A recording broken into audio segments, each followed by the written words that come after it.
Who's Halloween Show 2017 edition, and this year we're going to be talking about two things: Simpsons Treehouse of Horror, like we always do, and It, the 2017 horror film that released in September that became very popular. So we're going to talk about that. Simpsons Treehouse of Horror.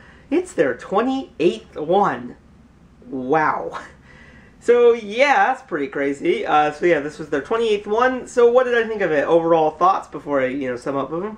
I liked it. Definitely probably still not one of the best Treehouse of Horrors I think they've ever done. But I'm still glad that this one was focusing a lot more on horror than usual times, because each sketch had at least something more horror-like. So I was very happy to see that. Of course, my least favorite sketch of the entire thing was the Homer sketch, where Homer eats himself. The only reason I felt that was my least favorite was mostly how I couldn't watch it, because it was so... made me just ugh, because it was Homer eating himself, and the thought of that was just ugh. I didn't like it. And of course you see him cutting off fingers and cutting off him doing this. Grotesque. It was one of those grotesque moments of The Simpsons. But what was crazy about it was they didn't really use much blood, which I thought was kind of cool, because they did this kind of grotesque thing where Homer starts to eat himself, but they didn't use much blood. So I thought that was kind of cool, because you would think with Homer eating himself, cutting off limbs and doing all this, he would, there would be blood, but they didn't do it, which was actually quite interesting. Of course, the reason Homer did start eating himself was because Marge and the kids left him alone for a little bit, and he ate every single thing in the house. So instead of shopping, he did this. Of course, the episode ends with Mario Batali wanting to basically make Homer one of his ingredients. Yay! Yeah, that was a weird one. It was definitely hard to watch at times, but still, it's a very, whoa, that was a crazy moment. So, let's see, the next one was probably, I'm going to go with the Coralisa. So that was the parody of Coraline, and it was a fairly good one. It actually was kind of cool, Lisa feeling out, outsider, finds the magical world. Neil Gaiman was the cat, who was actually the writer of Coraline, so I thought that was a nice touch. They played a cat. So they actually got him to be in there, which I thought was a nice touch, because it shows that they're kind of, paying homage to the source material and the author who wrote it. So that was really cool. Now, my only complaint with this one was with Coraline the movie, which is what they're going off of here, because they did switch to a different style, more CGI instead of the more 2D style. That was my only problem with it, because with Coraline, if you remember, it's very stop motion and not really CGI. But that's just a little complaint. Just a little complaint there. But it did at least distinguish between, and I like that kind of touch, how you got the traditional Simpsons world, and then you got this 3D world. So it was kind of cool. Definitely, it was very much more fast-paced. So they had to get a lot of stuff done, I felt, in the short amount of time. So this little segment just felt like it just got rushed. It just got rushed, I felt. But I really enjoyed it just because you get to meet the other family, then the other family goes to the real world. So it definitely took the Coraline idea where they defeated the mother of the other world, and they spun it. So they did it their own way, and I applaud them for that. Now, the first sketch of the show is probably up there as one of my favorites of the episode, because it's basically The Exorcist with Maggie, and hearing the possessed Maggie talk was just so funny. It was just one of those things you just did not expect.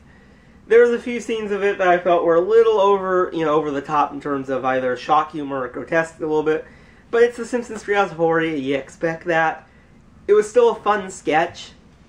I definitely liked how they were trying to get Pazuzu out of, Maggie. They got The Exorcist, it went to Bart, and then of course it escaped. And I loved it how in the Coralisa segment, they kind of continue that, how she's still trying to get Pazuzu out of her mind. Well, and by the way, the pre-title sequence was quite funny with the family being candy. That was kind of funny, especially because they made Bart a Bartafinger, which is, Bart Simpson did a lot of commercials with Butterfingers back in the day, so that was a cool little homage to that. So overall, the Treehouse of Horror, a very solid Treehouse of Horror. Definitely not the most solid one, but it was at least decent enough, and they kept it with more horror themes, so I thought that was definitely, gave them a thumbs up for that. The thing we're going to be talking about here on our Halloween show is the movie It. Of course, it features the killer Pennywise, the dancing clown, as he terrorizes the children of Derry, Maine. And of course, let's just talk about the clown himself, Pennywise, which you may have noticed has been featured in a lot of our videos this month. Just because he wants to be in them. He's Pennywise, wants to be with him. Now, of course, It. What did I think of this version of Pennywise? I thought it was pretty good. You know, he definitely gave the creepy atmosphere to it, but it didn't really feel at times like a clown. But it was like a more different type of clown, I felt. Of course, you know, there's the 1990 television movie It, starring Tim Curry as It. And that one is definitely a lot more, I would say, comedical than this performance. But this performance definitely took the creepy elements of Pennywise and definitely brought them to life. And I think that is at least good, because now you have two different versions of It, but you have two different versions of the character portrayal. So they're not exactly the same, and it makes the movie have its own kind of character. Now another big thing that I liked about this movie was that they kind of took a different approach than the television movie. Of course, they're still doing that kind of two parts thing. But with the television movie, if you guys seen it, the first part is the children of Derry, and then the adult version of them, and they kind of seam them together. This version, they just focus on the children side of it, and I think that helps because now you get to have a more focused plot, jumping back in place in time. And I think that was a great decision on them. Oh, speaking of the children, how were they in this film? They did a really good job on casting them, I'm not going to lie. I think they picked some really good actors and actresses to portray them, and they definitely gave a great performance. You know, so that's pretty much the best compliment I can say about that. Now, of course, the movie, I would say, is really good. I would recommend it to anyone who hasn't seen it. I would recommend them both, though. Go see both of them, because it's kind of fun to watch the original and then go see the new one. So I would definitely recommend seeing both. Now, of course, speaking of it, at least in this movie, the You'll Float 2. It's actually pretty prominent because you saw all the people float, which was a really cool effect. And I just thought that was awesome. The whole You'll Float 2 actually was brought to life. Now, of course, no movie is perfect. There's always some things that you can say that you did not like. And I can say there's a few things that I didn't like about this movie. So, the rock fight between the bullies and the Losers Club. That was weird. You know, okay, the rock fight made sense, but that they slowed it down, I felt was really out of place.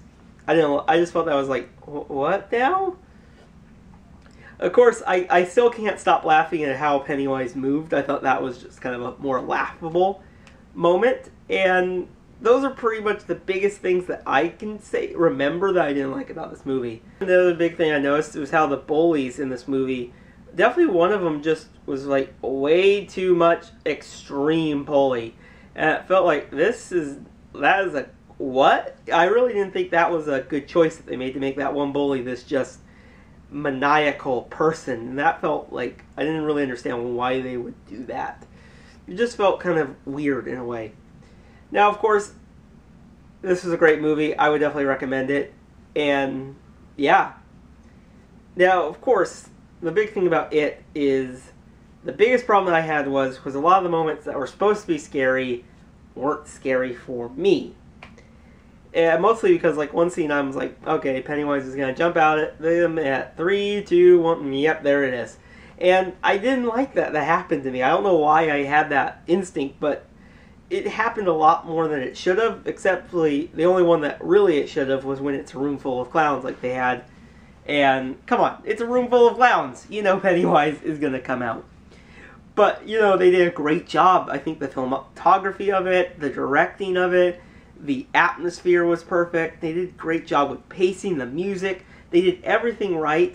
And they made it, like, Stand By Me, but also be mixed with a horror film. guys for watching our Halloween show 2017. Now, of course, we'll see you guys next week for all new videos, and we'll see you guys then.